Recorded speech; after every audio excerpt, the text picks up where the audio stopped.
The book of Jude reveals something chilling about Moses' body.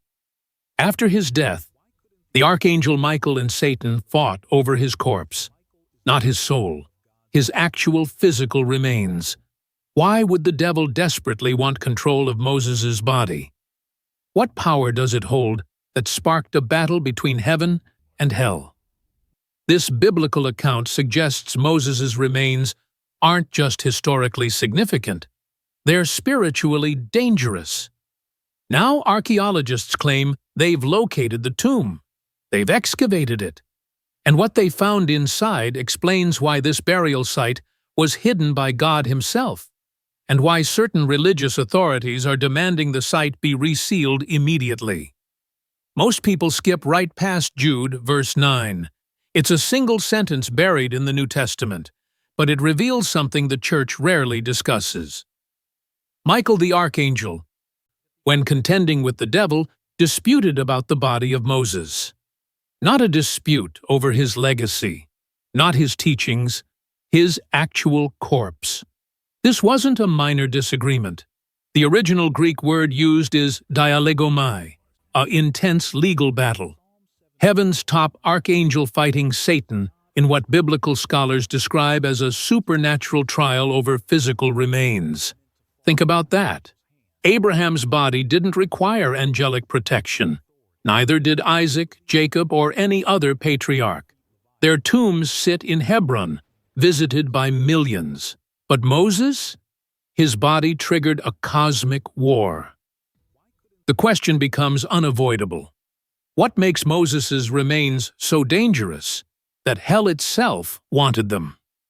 Some theologians believe the answer lies in Deuteronomy 18:15, where Moses prophesies about a future deliverer, a clear reference to Christ. Satan wanted to corrupt or control anything connected to that prophecy. Others point to Moses' unique relationship with God, speaking face-to-face on Mount Sinai. His body had been in the direct presence of the divine.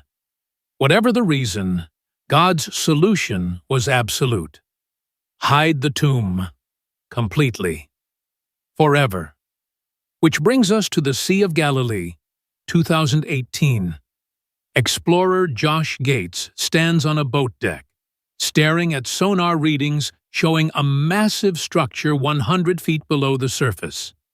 It's a dolmen, an ancient burial monument made from stones weighing several tons each. The carbon dating results just came back. 3,200 years old, the exact period Moses died. But there's a problem with finding what God deliberately concealed, a problem that goes far beyond archaeology.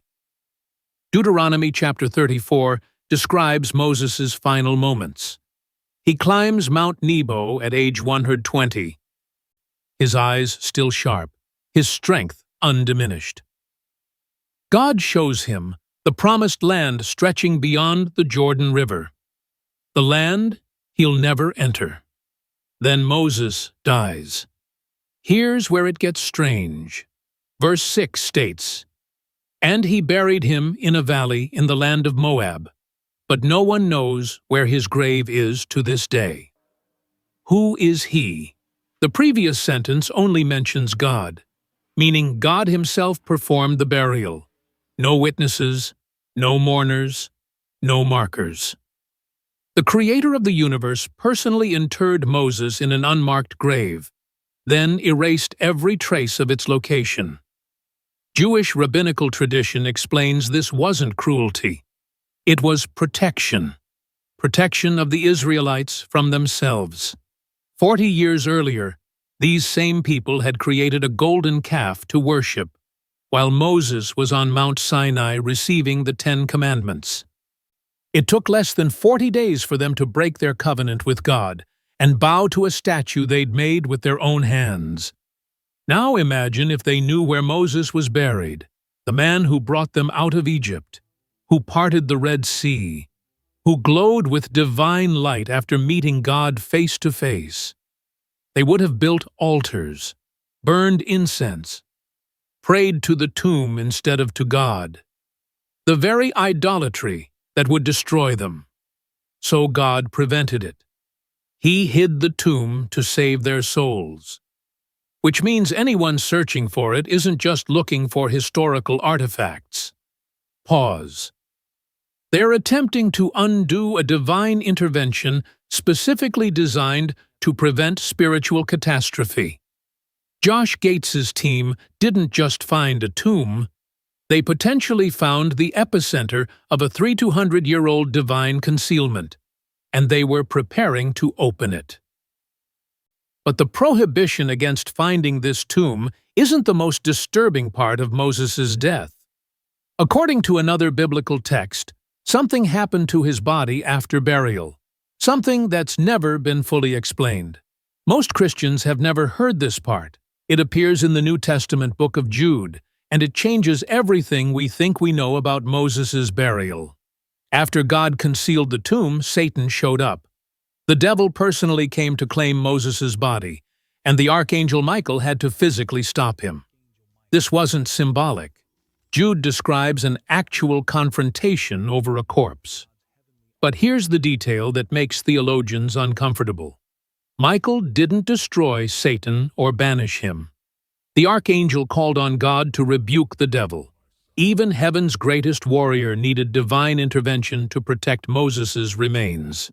What kind of power does a body hold that requires that level of protection? The answer might lie in what happened 1400 years later. 3 disciples, Peter, James, and John, climb a mountain with Jesus. Matthew chapter 17 records what they witness. Jesus transforms, his face shining like the sun. Then 2 figures appear beside him, Elijah and Moses. Moses, speaking with Christ, physically present on that mountain. But Moses had been dead for 14 centuries. His body was buried in a hidden tomb. Yet here he stands, visible and tangible enough that Peter offers to build shelters for all 3 of them. The transfiguration proves Moses' physical form didn't decay aliyah like normal human remains. Something about his body transcended ordinary death, which explains why Satan wanted it and why God hid it. Now consider what happens if archaeologists open that tomb, if Moses' remains possess some quality that defies natural law. What gets released when the seal breaks?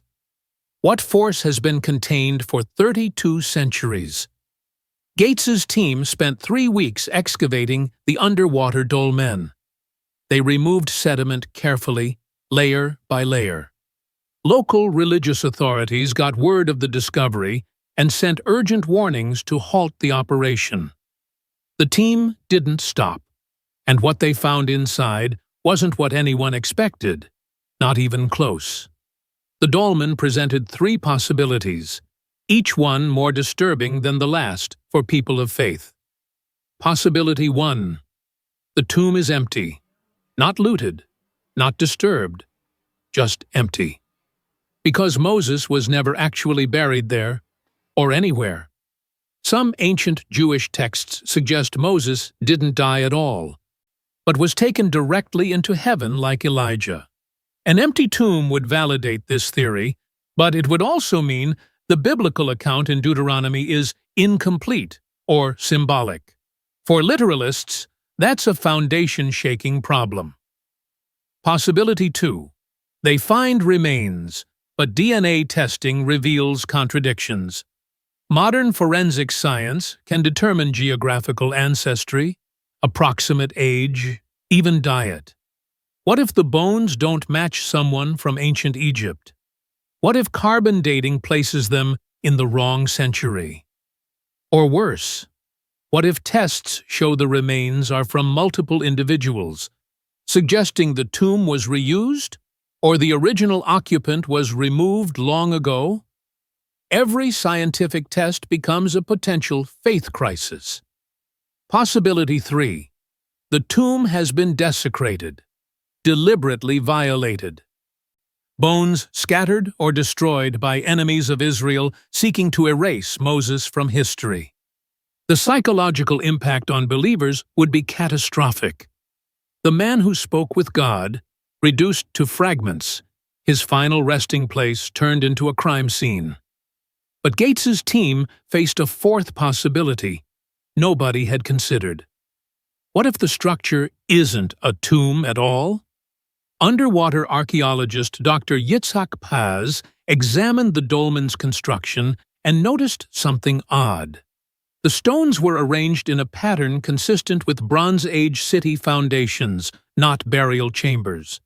The structure might be a remnant of a submerged settlement, completely unrelated to Moses, which means the entire excavation could be based on a false assumption, and the real tomb, the one God hid, remains concealed, unless Moses was never buried in the first place. Gates's team documented everything inside the dolmen: photographs, 3D scans, sediment samples. Then something unusual happened. The Israeli Antiquities Authority classified portions of the findings. Not all of them, just specific details about what the interior chambers contained. When pressed for explanation, officials cited cultural sensitivity concerns. That phrase does a lot of work. Cultural sensitivity to whom? The findings either confirm or deny religious traditions held by Jews, Christians, and Muslims. Any conclusive evidence threatens somebody's faith. Meanwhile, 3 separate locations continue claiming to house Moses' actual tomb. Mount Nebo in Jordan, where traditional accounts place his death. Nabi Musa in the West Bank, a site of Islamic pilgrimage for 800 years. And Jabal Harun, also in Jordan, associated with both Moses and his brother Aaron. None of these sites have been excavated with modern forensic methods. Religious authorities at each location have blocked scientific investigation. They've learned from past mistakes. The Church of the Holy Sepulchre in Jerusalem erupts into fistfights between Christian denominations arguing over sacred space. The last thing anyone wants is DNA evidence proving their tradition wrong. So the truth sits in classified reports, protected by governments with political stakes in maintaining religious tourism. Believers continue visiting the traditional sites. Archaeologists publish carefully worded papers that avoid definitive claims. And the dolmen beneath the Sea of Galilee remains sealed, pending approval that may never come. But perhaps that's exactly how it should be. Perhaps some mysteries serve a greater purpose by remaining unsolved, because the real terror isn't what they found inside Moses' tomb. It's what happens when we find answers to questions God chose to leave unanswered. Every person of faith lives with sacred mysteries. The burning bush that wouldn't consume, the sea that parted, the voice from heaven. These stories require belief without evidence, trust without proof. Moses' hidden tomb is different. It's a mystery with a purpose, designed to protect believers from their own need for tangible proof. The moment science locates definitive remains, faith becomes archaeology. Belief becomes laboratory analysis. The sacred becomes data. And maybe that's what terrifies religious people most. Not what's inside the tomb, but what dies inside them when it's finally opened. 3 of Gates's research team have since refused interviews about the dolmen's interior. The Israeli government extended the excavation ban indefinitely last month, and local fishermen report the water above the site has developed strange disturbances, unusual currents that weren't there before 2018. Some doors, it seems, were sealed for reasons that transcend history.